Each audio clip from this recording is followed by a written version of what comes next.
First tonight, a new push to stop Leicester's garment workers from being exploited. Today, a whole string of new safeguards have been recommended by two of our universities. Their research was funded by a leading fashion brand, following concerns about its own supply chain. Well, many workers said they're still being paid below the legal minimum wage, as our social affairs correspondent Jeremy Ball reports. Mick Cheam is on a mission to improve conditions in Leicester's clothing industry.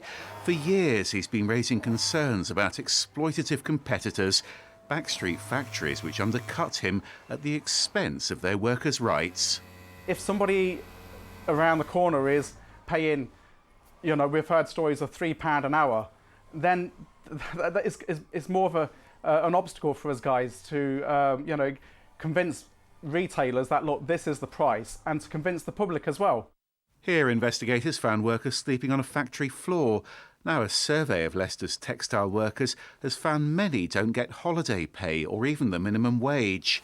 The report's been funded by the fast fashion chain Boohoo, whose own new factory here in Leicester is part of a fresh start. It followed damning reports about exploitation in its own supply chain here. The conclusion: focus on quality rather than competing with cheap imports. What we want to see happen is Leicester being renowned for its expertise, for its skill, for the workers who are familiar with the garment sector and have been working in a skilled way with those materials for many years, and serving big and well-known brands who are paying fair prices for the products that they receive. Experts at Nottingham and De Montfort universities have made several recommendations. They want a single enforcement body for everything from pay to threats and safety risks, better training so Leicester's textile workers get the skills to earn more money, and more support with things like English classes and advice on workers' rights. Mick Cheam agrees.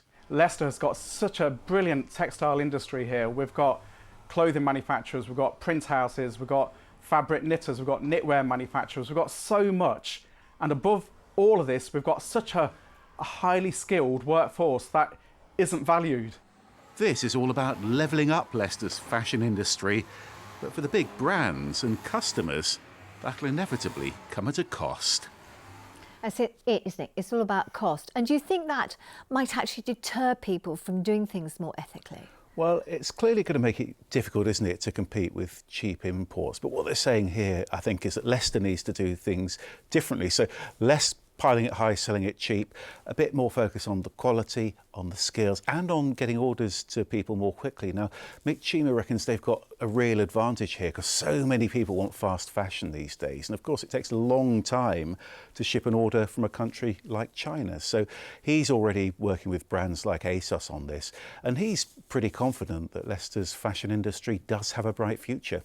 Well, that is good to hear, Jeremy. Thanks very much for that.